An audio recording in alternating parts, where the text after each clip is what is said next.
Hey everybody, I just left the Everglades internment camp, the Everglades detention facility for immigrants, and I gotta tell you that the conditions are horrible.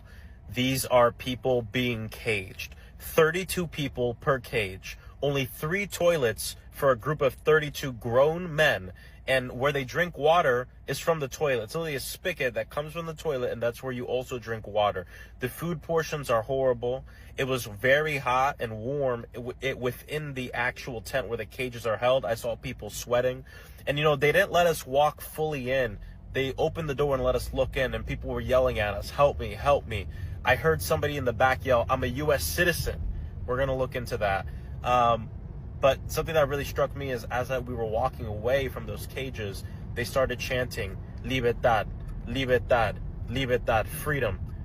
And I saw people in those cages who look exactly like me, people my age. Every Floridian should be ashamed that our taxpayer money is being used for this, terrorizing communities, putting people in an internment camp full of Latinos.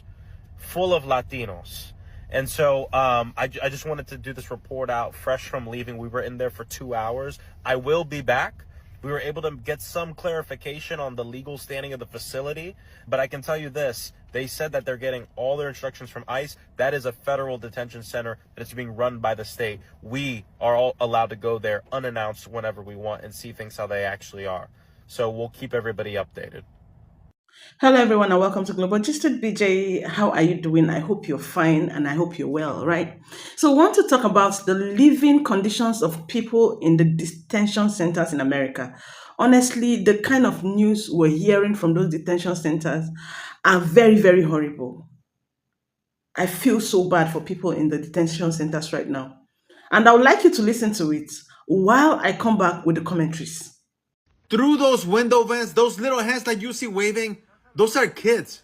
They're children in immigration detention facilities. Está subiendo la ventana.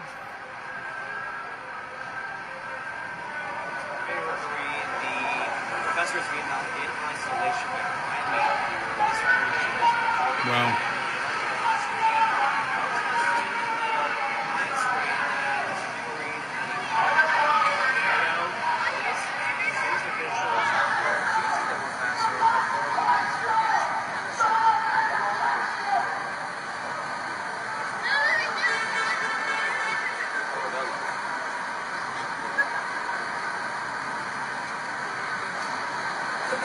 You can faintly hear one of the kids screaming. They're just waving, trying to get attention so that people know that they're there. These detention centers, let's call them what they are. Concentration camps. We recently have heard reports about the conditions of what it's like to be in there. Hello people, they don't turn off the light. People are not being fed correctly. Lack of access to water, fresh air. And there are children there as well. Some of them are U.S. citizens that get picked up when they take their parents. Some of them are asylum seekers that came here seeking a safe place to live. And this is where they were put. Humanity comes first, and no children should be in this type of condition. Que bárbaro. Familia, what do you all think about this? So here's some news. This is not just from just one place, okay? This is from The Guardian, The Global Mail, and a brand new joint report by Human Rights Watch, the American Immigration Council, and the Southern Shelter. They have all just exposed what's happening inside of 3 Florida immigration detention center: Chrome North, Broward Transitional Center, and a federal detention center, Miami. And what have they found? People forced to eat like dogs. Hands cuffed behind their back, kneeling on the ground to reach their food trays. This is happening right now under Trump's second term. Since January, immigrant roundups has exploded in Florida. More arrests, more detentions. Even people with no criminal records are being locked up. These 3 facilities are now overcrowded, unsanitary, and comes with wine and two. One man said he went all day without food. When dinner came, his hands still in shackles, so he had to eat off from the chair using just his mouth, like an animal. Others were marked while naked during strip searches. Women had to use toilet in a full view of men. Dozens were crammed in rooms with no beds, just concrete flooring. One detainee was coughing up blood. Instead of being treated, he was thrown into a blood-stained medical room along with no food or water. Here's the thing. These detention centers, they have money, they have funding, they have staff. This is not lack of resource. This is deliberate. This is punishment disguised as law enforcement. And if this is how America treats immigrants today, what happens when it's you tomorrow? The full article with the sources are on my Substack, link in bio. If you guys are interested to read about it, go ahead and check it out. When they let us in to see the cages, and we saw people, of course, yelling for help, we even heard in the background someone yell, "I'm an American citizen." they started chanting libertad, freedom, liberty. And I got to tell you, it was very emotional to be there for all of us, to hear that and to see that our taxpayer money is being used for this stunt. What we saw in there is very simple. We saw humans being held in cages, 32 people per cage, 3 toilets in each cage for these 32 people, and their drinking water comes from the toilet. ICE is calling the shots. It is a federal detention facility, which means that members of Congress are able to come here unannounced. That's right. And we will come here unannounced because, of course, a clean cage is still a cage. And they couldn't even keep this clean. I'll tell you, we couldn't even see the actual toilets that the detainees are using. Some of the biggest complaints we've heard is, yes, there's 3 toilets, but a lot of the time, only one is working. And they get backed up, feces being spread everywhere. And I asked them, I want to come in and I want to see the toilets. They said, we'll show you the toilets of a new unit that no one's in yet. That's not what I wanted to see. We wanted to see how it is right now, and we were unallowed to do it. Which means even with this invitation, so much was kept from us. We weren't able to see the medical facilities. They cited HIPAA, saying because of HIPAA, you can't see the medical facilities. Bullshit. We have done multiple ICE detention unannounced visits and been able to see the medical units. And why seeing the medical units are important is, of course, we want to know that the standard is high in case someone is having an issue. But also in many of these facilities, the segregation units and the isolation units are often the same units used for medical as well. We were unable to see those. Every Floridian should be ashamed that our taxpayer money is being used to put people in these cages. That our taxpayer money is being used as we're coming into hurricane season. It's being used for this. As we have homeless people sleeping on the streets, as rent is so damn high in this country, it's being used for that. And to what Ron DeSantis said when he said, oh, I've never seen Democrats fight hard for people in the United States, they fight harder for immigrants. Number one, immigrants don't poison the blood of this nation. They are the blood of this nation. The other thing I'll say is don't lecture us on fighting on behalf of our constituents and Americans when you applauded a bill that just passed that'll rip away the health care of 2 million Floridians. Don't lecture us when you were voting on and saying you love a bill that's going to rip the food out of the mouths of children, that's going to give $150 billion to ICE to go to our communities, terrorize our people, throw them in cages, never to be seen again. It is something everyone, whether you're Democrat, Republican, or anything, should be deeply ashamed of. The work is not done here. We came here to do this, but we will be back. So we are sending people to concentration camps. And I actually know that for a fact now because I was posed that question yesterday. How do you know it's a concentration camp? And I thought to myself, I guess I don't know. So I asked ChatGPT. I said, what makes a concentration camp? And if you or someone you know is questioning this, please send this to them because they need to know that we check all the boxes. So the first key characteristic out of 5 is that mass detention without due process. People are held without charges, trial, or normal legal protections. Check. Number 2, targeting based on group identity. Victims are in prison because they belong to a certain race, religion, nationality, political group, or social class. Check. Number 3, state-sanctioned and systematic camps are usually operated by a government or regime as part of a broader policy. Ethnic cleansing, suppression of dissent. Check. Number 4, harsh and inhumane conditions includes forced labor, starvation, overcrowding, abuse, and often death. But not all camps are death camps. Some are used for labor, intimidation, or political repression. Check.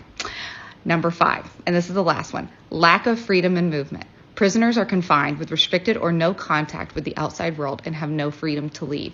And you're going to say, well, of course they don't. It's a prison. But they also are not able to contact lawyers. Their families are not able to get to them.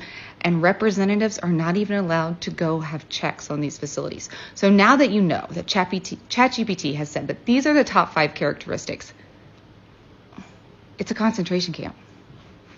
Oh my God, you guys. Okay, I was just on a call with Congressman Maxwell Frost, who literally just left the concentration camp in the Florida Everglades, known as Alligator Alcatraz. He gave us, a bunch of journalists and content creators, a report about what he saw there. It's so upsetting. Okay, I'm just going to basically read to you from my notes because I want to get this information out to you as quickly as possible. Okay, first, he basically described the conditions there. Horrible. He said people are in cages. Now, bear in mind, they got wind of the fact that he was coming, so this was like the cleaned up version of this facility. Okay, so people are in cages. Each cage holds 32 people. There are 3 toilets per cage. No privacy, just 3 toilets per cage. The toilets are not only where you go to the bathroom, but where you get your drinking water. There is a spigot on top of the toilets from which you drink when you are in that cage. It is blisteringly hot, both inside and outside of the facility. He said people were soaked in sweat, and there are bugs everywhere. There are mosquitoes everywhere.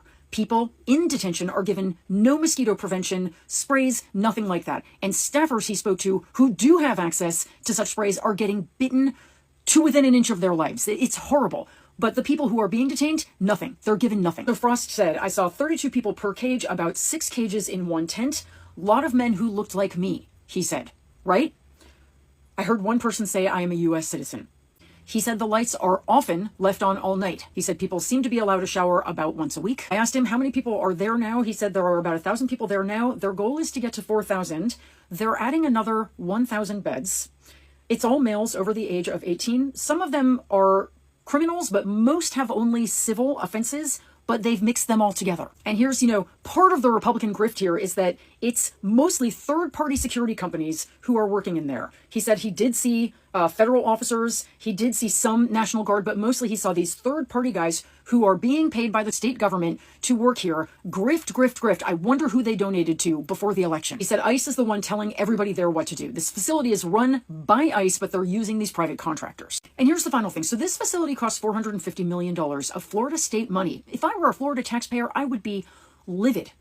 $450 million to build. They say they're going to ask for reimbursements from the federal government, but Maxwell Frost says it's unlikely they will get anywhere near that whole amount. This place is built in the Florida Everglades. He talked to staffers there and asked them if they had an evacuation plan for a hurricane, because even a Category 1 hurricane, they'll have to evacuate the entire place. And Frost thinks it's extremely likely that this facility will be destroyed almost immediately. It can't stand where it is in a swamp in the Florida Everglades if a hurricane strikes. So their response to, do you have an evacuation plan, is they will make game time decisions about that. These are human lives. This is talk about your waste, fraud, and abuse. Heavy emphasis on the abuse and waste. Shockingly unchristian. Stop calling yourself a Christian if you support this administration. And if you are making jokes about this facility, I dare you to go stay there for an hour. This is absolutely galling and disgusting. This is criminal. Maxwell Frost says he will continue to do as many visits as he can to try to make sure that people there at least have access to lawyers. It's very unclear right now whether or not they do, but the conditions there left him, he appeared to be almost in tears. And any human being who doesn't have that reaction, you're broken. You're broken, and so is this government. Thanks. We have disturbing breaking news where human rights violations are happening out of Dallas, Texas, where ICE is holding 33 people in a cramped room without AC at their field office, which is not a detention facility. I need you to pay attention to what is happening. The people that are being held there have been told in order to reach their family on the outside, somebody from the outside has to pay $52 for each phone call. There are currently people lying on the floor there. Some of them are elderly. Some have been forced to sign their own deportation orders. Some have been there for over a week with no clear timeline for their release. The people that are there right now have no access to a bed, no clock, no windows, no chairs, and no running water. Some people haven't bathed for days, even weeks. Some people are begging to be moved to a detention facility thinking it will be better, yet staff is telling them that the detention facilities are at overcapacity and they say maybe they'll be moved tomorrow. A community member of the LGBTQ community was detained last Friday at the courthouse, and he brought his medication with him just in case. And even though he had his medication, they refused to let him take it. Another community member, a father, went to a scheduled check-in at the Dallas ICE field office last Friday, but he never came home. There's a donation fund to support one of the families affected by this in the link in the bio. This is a wife and a mother who's advocating for her husband, who is now going to work 3 jobs in order to afford the legal fees, the bills, and the phone calls. Once again, this is a human rights crisis happening in Dallas, Texas. I need you to spread the word and follow for more news. Migrants at an ICE detention center in Miami were made to eat like dogs, according to a new report. Or with a report alleging that they had their hands tied behind their backs and were made to kneel to eat food from styrofoam plates. You also had female detainees saying that they were forced to use the bathroom in front of men and they were denied their own showers. And they said the jail is so far beyond capacity that detainees have to sit on the bus for more than 24 hours before being admitted, which in one case led to the bus becoming filled with feces. And then, according to the report, once admitted into the jail, some migrants are forced to spend up to 12 days in a room nicknamed the Ice Box because of how how cold it is, with them allegedly not being given bedding or warm clothing and being forced to sleep on the cold concrete floor, with some rooms said to be so full that people have to stand in them because they're unable to sit. Right, and all of this is said to be happening in Florida, not some CIA black site in Poland, with now more and more saying that those responsible for these obvious human rights abuses should be charged. And that is reportedly an 82-year-old Pennsylvania man named Louis Leon was secretly deported to Guatemala after he lost his green card after his wallet was stolen, with ICE said to have grabbed him while he was at the immigration office replacing his lost green card. Then reportedly his family being told that he was dead, only to then find out a month later that he was deported to Guatemala. Right, and that is, this guy's been in the US legally since the 1980s after fleeing Chile's dictatorship, with this guy currently now in a hospital in Guatemala and ICE saying that they're investigating the incident. Right, and that is, the Guatemala Migration Institute has denied that Leon was deported from the US to Guatemala. But whatever happened here, it appears fucked up, and you have many saying, will we ever know the truth? Follow to stay in the loop. We are here to demand access to this detention facility. Based on reports that we've been able to glean, the site is already experiencing flooding. The first individuals who have been detained with no due process have arrived.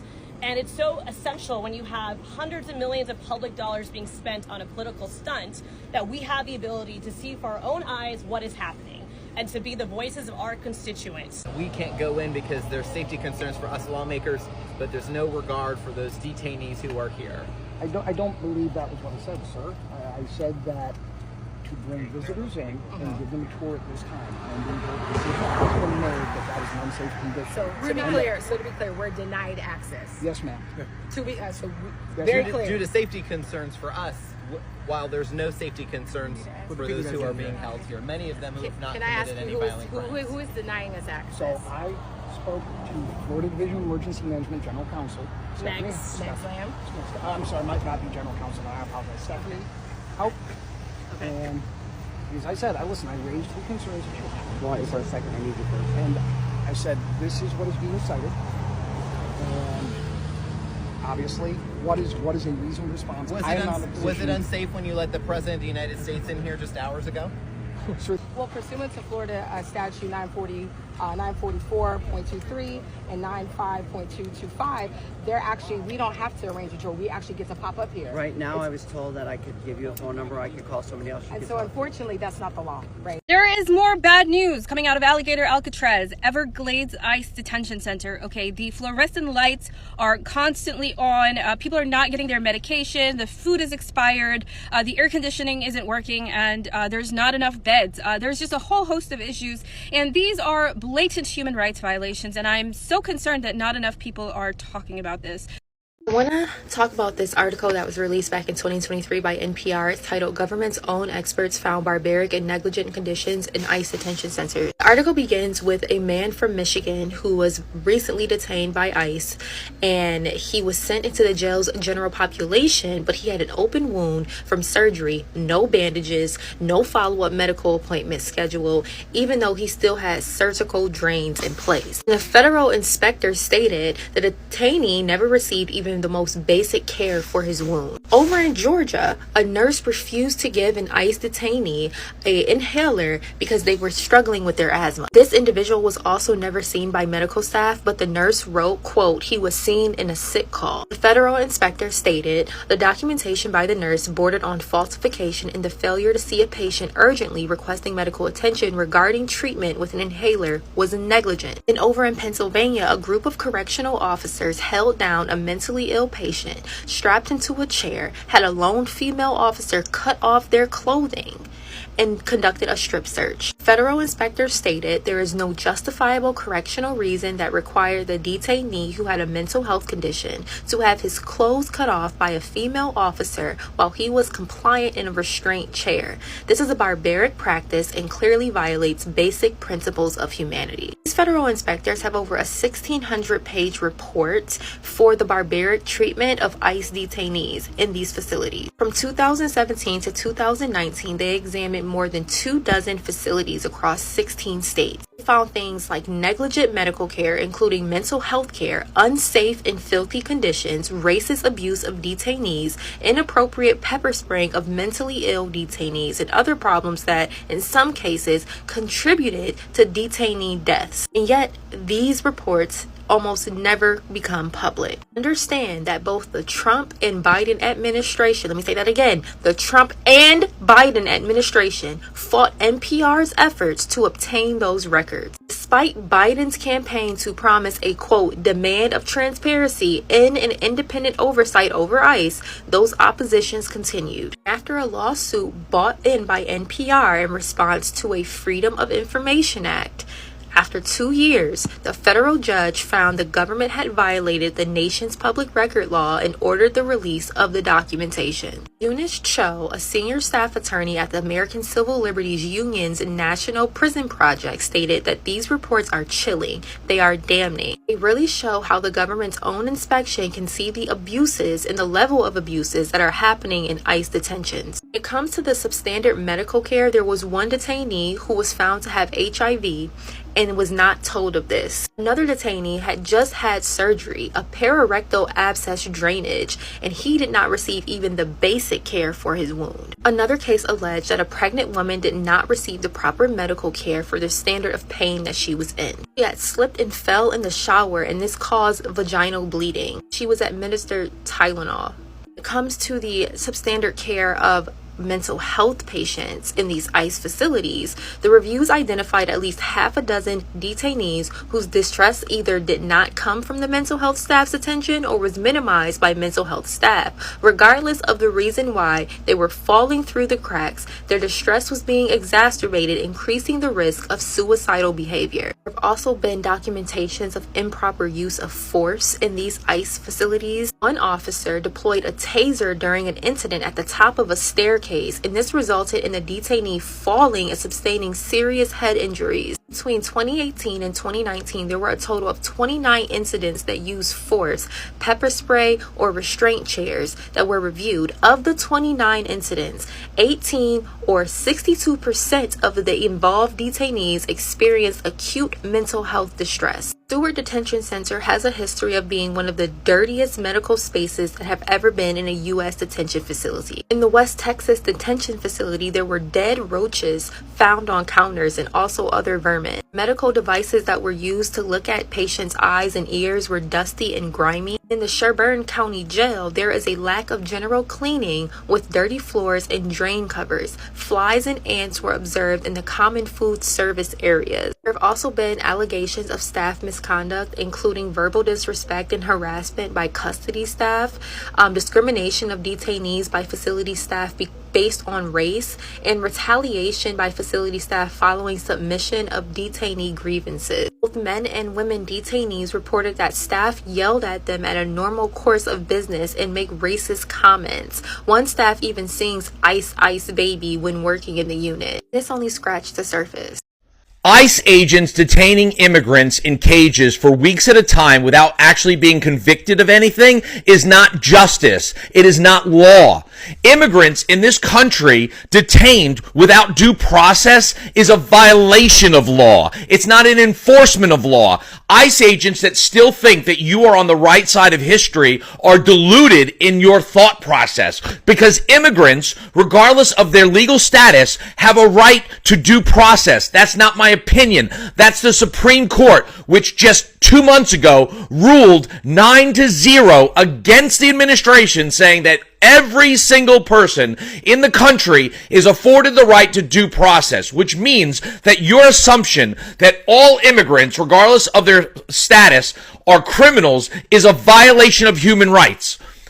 Immigrants in this country, whether they're legal or illegal or undocumented, excuse my phrase, have the right to actually be seen by a judge. Until an immigrant is seen by a judge, found to be guilty, they are not criminals. That's how our whole system works. It's innocent until proven guilty. Rounding people up, putting them in the cages, leaving there for weeks at a time is a crime against humanity. And ICE agents should be ashamed of themselves. And anybody that doesn't repost this, doesn't leave a comment, is becoming complicit and just allowing it to happen. Because while you are being quiet, ICE agents are still doing this. We have minors in cages right now. We have people that have been sitting in standing water in Alligator Alcatraz for weeks at a time. They have been there for more than the 14 days allotted. Nobody's talking about it. Repost this, share it, make your voice heard. Breaking.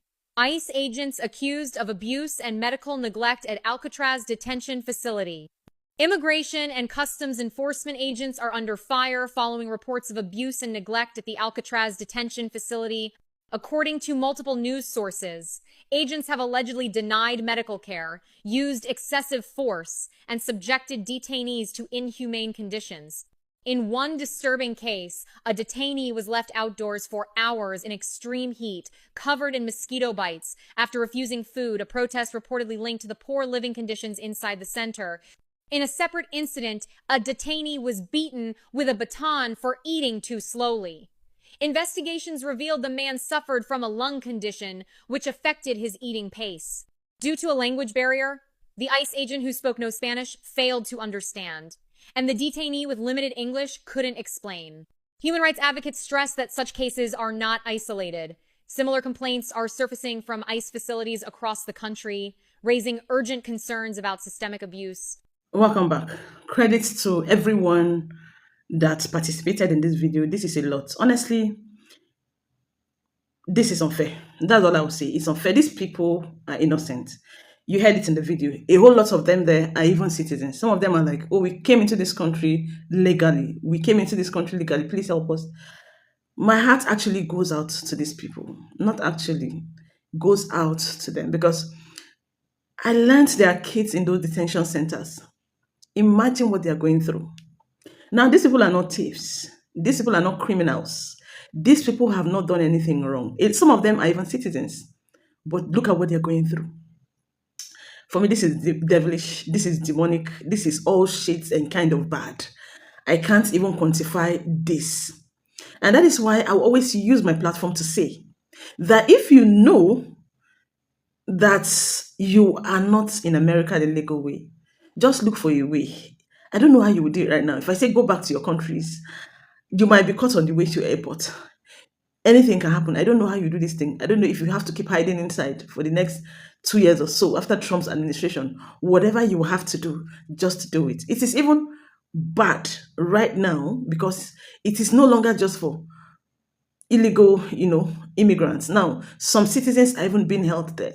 Especially when you're caught and your color is like mine. You are going there and sometimes it takes days or weeks before you're even finally out or something.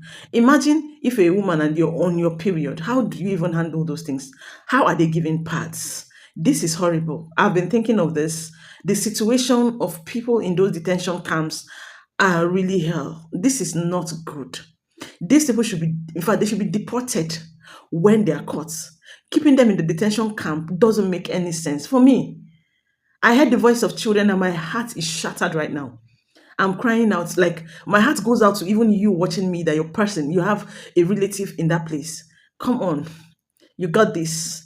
I don't know what to tell you. I'm praying for you. I hope you pray and God help people go through this. Well, honestly, it pains me because I even heard that some people in the detention camps voted for this orange man. And some of them are still hesitant that, oh, they are still in support of whatever is going on. I don't know what to call that level of, support. I don't know what that should be called at this point. But it is truly sad that a lot of people are going through this. It is painful. I don't know what to say, but there's a video I'm going to drop after this video, right? It's about the new requirements, right? For you not to get to the detention or whatever. Watch it, and please, if you have not subscribed, make sure you subscribe to me and make sure you're following me on all the platforms as we keep praying and lending our voice to people in the detention camp, and make sure this video is shared so that people can fight for justice for these people, especially for the kids there. I'll see you on the next one. Bye. Good morning. It is Tuesday, July 22nd, and yesterday I made a video regarding ICE's new policy of mandatory detention for essentially any undocumented individual detained by ICE who entered without inspection. And essentially that means that they're not eligible for bond. And so now, today I want to talk about who is most at risk for prolonged detention under this new policy. Well, first, basically anybody who entered without permission and was never detained by Border Patrol or ICE. This is regardless of how long they've spent here. It can be somebody who's been here working for 20 years, it doesn't matter. This is a new group of people that this has been expanded to. Remember, previously it was just people who maybe entered without inspection and were detained immediately thereafter. At this point, it doesn't matter how long you've been here. If you entered without inspection, ICE is definitely going to argue that you are subject to mandatory detention. Second is people who were actually arrested by Border Patrol soon after crossing into the U.S. and then they were released. And this might be a group of individuals who have ICE check-ins now. So they were processed, they were detained by Border Patrol, they were processed, and they were released into the country. And then they had to report to ICE. This group of individuals now also subject to mandatory detention, which means that people who go to their ICE check-ins are likely going to be detained and held without a bond. And third, people who entered through ports of entry and were paroled into the U.S., including people who entered at airports or entered with parole through Biden-era parole programs. This group of individuals now is likely going to be considered ineligible for bond. So, for example, a Haitian immigrant who was granted parole by the Biden administration, the CHNV parole, would be subject to mandatory detention. So these are the three groups of people who are most at risk now, kind of like a new groups of people who are at risk and are going to be held by ICE under the theory that they are not eligible for bond. It doesn't mean you shouldn't seek bond. Definitely consult with an attorney. We are arguing that the way that they're interpreting the law is not correct. It's based on a series of new cases as well as policy memos issued. So that's, all I can say is that we're doing our best to argue in front of the immigration judge that the law as they interpret it is not correct. Some judges are still issuing bonds, others are not, and are siding with ICE and OPLA attorneys.